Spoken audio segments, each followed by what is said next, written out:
बिस्मिल्लाहिर्रहमानिर्रहीम। अस्सलाम वालेकुम। मैं हूं साहिबात शाह और आप लोग देख रहे हैं एसबी ज़ूलॉजिस्ट। हमने चैप्टर स्टार्ट किया था लिविंग वर्ल्ड का, और लिविंग वर्ल्ड में आज का हमारे पास जो टॉपिक है वो है स्कोप ऑफ बायोलॉजी। अब हमने बायोलॉजी के बारे में पढ़ा है, आज हम स्कोप ऑफ बायोलॉजी के बारे में पढ़ते हैं कि हमारे पास बायोलॉजी का क्या स्कोप है। पहले हम वर्ड स्कोप के बारे में पढ़ते हैं कि स्कोप क्या है। स्कोप जो है हमारे पास, इसका मतलब है रेंज ऑफ सब्जेक्ट। स्कोप का मतलब ये होता है कि एक सब्जेक्ट की रेंज कितनी है, कितने हदूद तक फैला हुआ है। मींस रेंज का मतलब ये होता है कि कौन कौन सी चीजें हम इससे कवर कर सकते हैं। तो स्कोप का मतलब होता है simply range of a subject. अब बायोलॉजी जो है वो हमें एक लार्ज स्कोप प्रोवाइड कर रहा है। स्कोप ऑफ बायोलॉजी जो है वो जस्ट लाइक अम्ब्रेला है। हमारे पास क्या है, जस्ट लाइक अम्ब्रेला है, जिसमें से हम क्या कर सकते हैं, लाइफ के जितनी भी एस्पेक्ट्स है उससे हम इसको अंडर बायोलॉजी पढ़ सकते हैं। जितनी भी लाइफ के एस्पेक्ट्स है, scope of biology just like umbrella है, और हमारे पास लाइफ की जितनी भी एस्पेक्ट्स है वो हम इसमें क्या करते हैं, पढ़ते हैं। ठीक है। अब स्कोप ऑफ बायोलॉजी में जो पहला स्कोप है वो है हमारे पास हेल्प टू अंडरस्टैंड आवरसेल्व्स। अब बायोलॉजी जो है वो हमें हमारे पास क्या प्रोवाइड करता है, इसके जरिए से हम अपने आप को क्या कर सकते हैं, जान सकते हैं। कैसे? फर्ज करते हैं हमारे पास हार्ट है। अब हार्ट की क्या हम करते हैं, उसकी स्ट्रक्चर पढ़ते हैं। स्ट्रक्चर किसी हम बायोलॉजी में स्ट्रक्चर पढ़ते हैं, हम उसकी क्या करते हैं, फंक्शन पढ़ते हैं कि हमारे पास हार्ट का स्ट्रक्चर किस तरह है, इसका फंक्शन किस तरह है। ठीक है। तो हमने हार्ट के बारे में सब कुछ जान लिया कि इसका स्ट्रक्चर कैसा है, इसका फंक्शन कैसा है, कैसे हमारे पास ये ब्लड की पंपिंग करता है। तो ये बायोलॉजी के जरिए से हमने क्या की, हार्ट की स्ट्रक्चर पढ़ी। मींस हार्ट के बारे में हमने सब कुछ क्या किया, हासिल किया, स्टडी हासिल की। फर्स्ट करते हमारे पास किडनी है, किडनी के हम क्या पढ़ते हैं, स्ट्रक्चर पढ़ते हैं, उसकी फंक्शन पढ़ते हैं। तो किडनी के बारे में जो हमने स्ट्रक्चर पढ़ा और उसकी फंक्शन पढ़ी, तो किडनी के बारे में भी हमने क्या किया, नॉलेज हासिल किया। तो इसी तरह बायोलॉजी के जरिए से हम अपनी बॉडी के मुख्तलिफ पार्ट्स की क्या करते हैं, उससे क्या हो सकते हैं, वाकिफ हो सकते हैं कि हर ऑर्गन का स्ट्रक्चर किस तरह है, किस तरह बना हुआ है, इसका शेप किस तरह है और इसका फंक्शन किस तरह है। तो इसका मेन फंक्शन स्कोप, पहला जो स्कोप है वो है help to understand ourselves better. ठीक है। हम अपने बारे में सब कुछ जान सकते हैं। ठीक है। दूसरे हमारे पास बायोलॉजी एंड रिसोर्सेज। अब बायोलॉजी का रिसोर्सेज के साथ क्या ताल्लुक है। फर्स्ट कहते हैं रिसोर्सेज जो हो गए हमारे पास, फिश हो गए, बर्ड्स हो गए, दूसरे हमारे पास प्लांट्स हो गए, एटसेट्रा। अब बायोलॉजी जो है वो हमें ये प्रोवाइड कर सकता है, वो हमें हेल्प दे सकता है कि कैसे इन रिसोर्सेज को क्या किया जाए, कंज्यूम किया जाए। इन रिसोर्स क्या किया जाए, किस तरह कंज्यूम किया जाए, बेटर वे से। मींस बायोलॉजी हमें बेटर वे से क्या करता है, एक बेहतरीन तरीके से इन रिसोर्सेज को कंज्यूम करने का क्या प्रोवाइड करता है, नॉलेज। जैसे कि हम फर्स्ट करते हैं फिश को ले लेते हैं।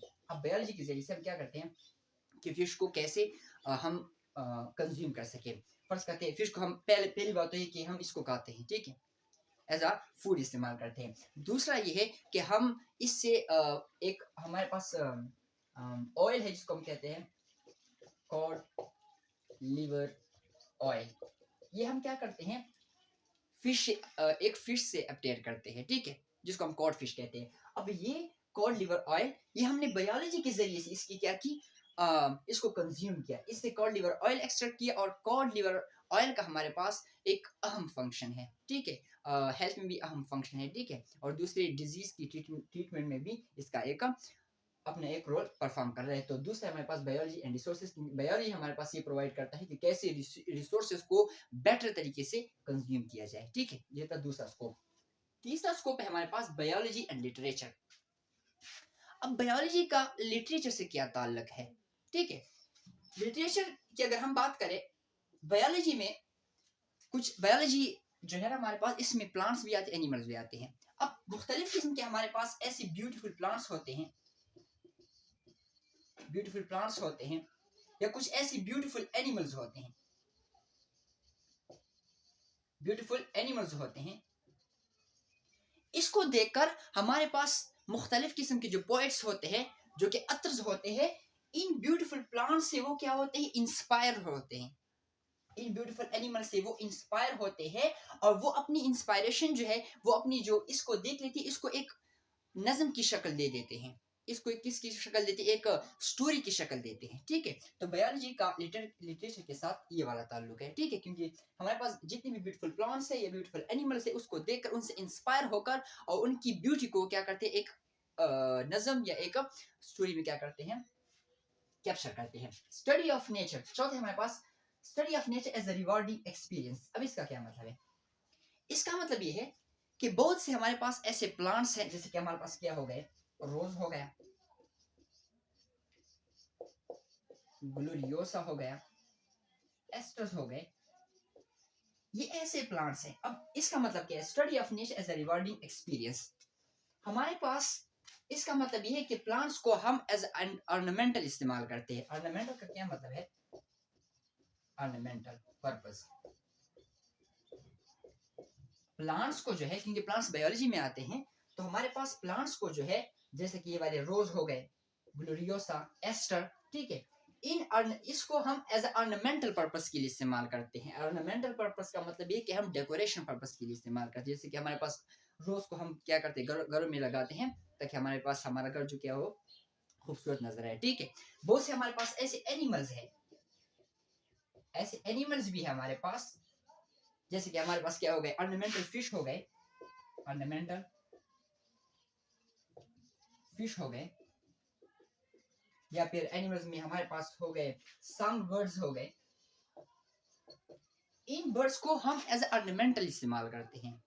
ठीक है, एक डेकोरेशन के लिए इस्तेमाल हो गए। जैसे कि हमारे पास पीकॉक है, ठीक है, और दूसरे भी ऑस्ट्रिच वगैरह के जो फीदर है, उसको हम क्या करते हैं, एज ऑर्नामेंटल इस्तेमाल करते हैं, एज एस्थेटिक वैल्यू की इस्तेमाल करते हैं, मींस फॉर डेकोरेशन पर्पसेस। ठीक है, तो study of nature as a rewarding experience का मतलब ये है कि प्लांट्स और एनिमल्स को हम एज अ इसके लिए इस्तेमाल करते हैं, ऑर्नामेंटल पर्पस के लिए। ठीक है, 5 है हमारे पास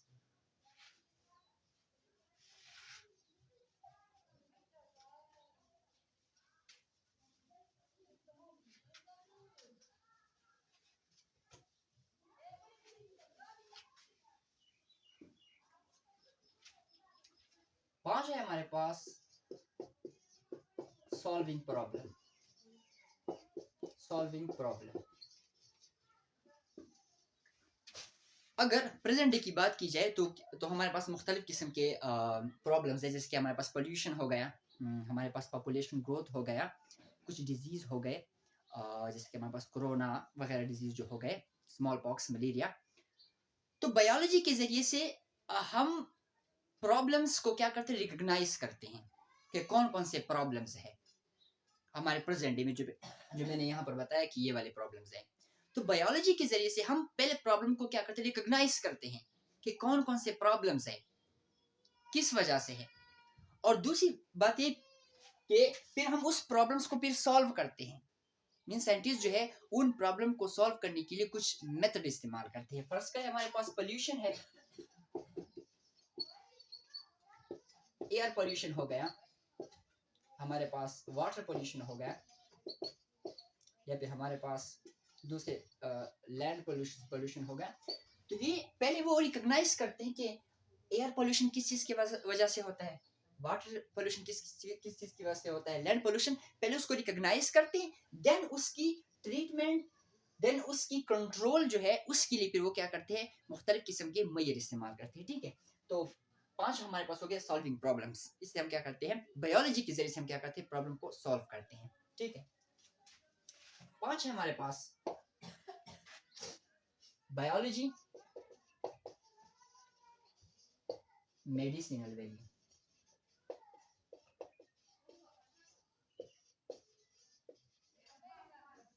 बायोलॉजी एंड मेडिसिनल वैल्यू।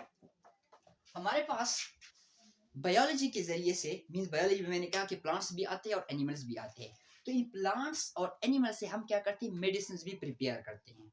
ठीक है, हमारे पास जो कि हमारे पास सिंकोना ट्री है, ठीक है, बेलाडोना है, ठीक है, एट्रूपा है, मुख्तलिफ किस्म के ट्रीज एक्सेट्रा। इन ट्रीज से हम क्या करते हैं, कुछ मेडिसिन लेते हैं और फिर उन मेडिसिन को for the treatment of disease के लिए हम क्या करते हैं, इस्तेमाल करते हैं। जैसे कि इससे हम क्या लेते हैं, क्विनाइन लेते हैं, इससे हम क्या एट्रोपिन लेते हैं। तो इन प्लांट से हम क्या कर सकते हैं, मेडिसिन भी हम क्या कर सकते हैं, एक्सट्रैक्ट कर सकते हैं, उससे क्या कर सकते हैं, एक्सट्रैक्ट कर सकते हैं, उसको मुख्तलिफ किस्म की डिजीज के लिए इस्तेमाल करते हैं। अगर एनिमल्स की बात की जाए, हमारे पास फंजाई हो गए, जिससे हम क्या करते हैं, पेनिसिलिन एक एंटीबायोटिक्स है, बैक्टीरिया जो है, इससे फिर हम एंटीबायोटिक्स इस्तेमाल कर प्रिपेयर करते हैं, इसे एक्सट्रैक्ट करते हैं। तो मुख्तलिफ किस्म के एनिमल से भी हम क्या करते हैं, जो मेडिसिन है वो भी प्रिपेयर करते हैं। ठीक है, हमारे पास एक फिश है जिसका नाम है सैल्मन फिश। इसमें हमारे पास क्या होता है, ओमेगा 3 फैटी एसिड होता है। इस सैल्मन फिश से हम ये क्या करते हैं, एक्सट्रैक्ट करते हैं और ये एज अ हम मेडिसिन इस्तेमाल करते हैं। जैसे कि हमारे पास फॉर कार्डियोवास्कुलर प्रॉब्लम्स के लिए इस्तेमाल करते हैं, दूसरा ये है कि कंट्रोल, अस्थमा को कंट्रोल करने के लिए ये इस्तेमाल करते हैं, डिप्रेशन को। ठीक है, तो मुख्तलिफ किस्म के बायोलॉजी और medicine means, biology means plants और एनिमल्स से हम क्या करते हैं, मुख्तलिफ किस्म के मेडिसिन जो है हम क्या करते हैं, प्रिपेयर करते हैं। हमारे पास जो चट्टा है,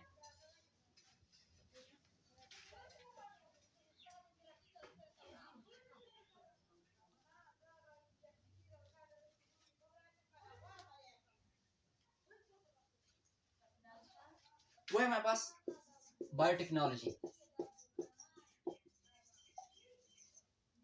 अब पहले हमारे पास क्या है, बायोटेक्नोलॉजी क्या है हमारे पास।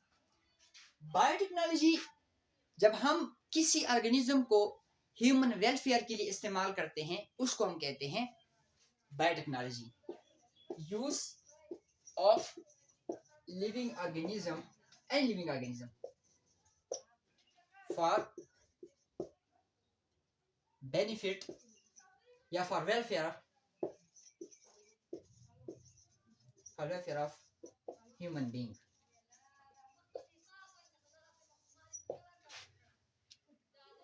जब हम लिविंग ऑर्गेनिज्म को ह्यूमन बीइंग की वेलफेयर के लिए इस्तेमाल करते हैं, उसको हम कहते हैं बायोटेक्नोलॉजी। अब कुछ हमारे पास इंसुलिन एक ऐसा हार्मोन है जो कि शुगर लेवल को क्या करता है, कम करता है। तो जब एक डायबिटिस पेशेंट होता है जो शुगर का मरीज होता है, उसके लिए अगर इंसुलिन मींस उसका जो जब शुगर लेवल हाई होता है, तो इंसुलिन का फंक्शन ये होता है कि शुगर लेवल को कंट्रोल करता है। तो बॉडी से मींस बायोटेक्नोलॉजी के जरिए से हम क्या करते हैं, इंसुलिन की प्रिपरेशन करते हैं। इंसुलिन की प्रिपरेशन में कुछ और भी एनिमल्स इस्तेमाल होते हैं एज अ वेक्टर जो कि इस्तेमाल होते हैं। तो इंसुलिन की प्रिपरेशन करते हैं और डायबिटीज पेशेंट के लिए हम इसको क्या करते हैं, यूज करते हैं। हमारे पास पांचवा जो है हमारे पास क्रिमिनल।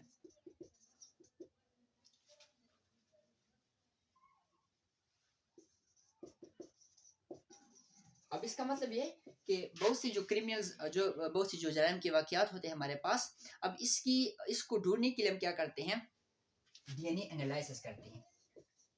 और डीएनए की स्टडी भी हम क्या करते हैं, बायोलॉजी में पढ़ते हैं। तो डीएनए एनालिसिस के जरिए से हम क्या करते हैं, उस क्रिमिनल तक क्या होते हैं, पहुंच सकते हैं। हमारे पास जो आठवां है वो है हमारे पास डायग्नोस डिजीज, के कैसे हम डिजीज को क्या कर सकते हैं, डायग्नोस कर सकते हैं। डायग्नोस डिजीज तो फर्ज करते हैं हमारे पास हमारी बॉडी में कोई डिजीज हो गई, कोई ऐसा इन्फेक्शन हो गया, फिर बायोलॉजिस्ट जो है या फिर साइंटिस्ट जो है उसको क्या करते हैं, उसकी स्ट्रक्चर को पढ़ते मीन्स कि कहाँ पर ये इन्फेक्शन है किस वजह से हुआ है। तो अगर वायरस की वजह से हुआ है तो वो वैक्सीन प्रिपेयर करते हैं, बैक्टीरिया की वजह से तो वो एंटीबायोटिक्स प्रिपेयर करते हैं, ठीक है। तो हम बायोलॉजी के ज़रिए से हम क्या करते हैं, डिजीज़ को डायग्नोस भी कर सकते हैं, मीन्स उसका पता भी लगा सकते हैं और उसकी ट्रीटमेंट भी कर सकते हैं, ठीक है। तो ये था हमारे पास स्कोप ऑफ बायोलॉजी। आज का लेक्चर जो था स्कोप ऑफ बायोलॉजी के मुतालिक था। इंशाल्लाह लिविंग वर्ल्ड में हम जो अगला लेक्चर पढ़ेंगे वो पढ़ेंगे हमारे पास प्रॉपर्टीज ऑफ लिविंग ऑर्गेनिज्म। तो आज के लिए स्कोप ऑफ बायोलॉजी है, इंशाल्लाह अगले लेक्चर में मिलते हैं। अल्लाह हाफिज़।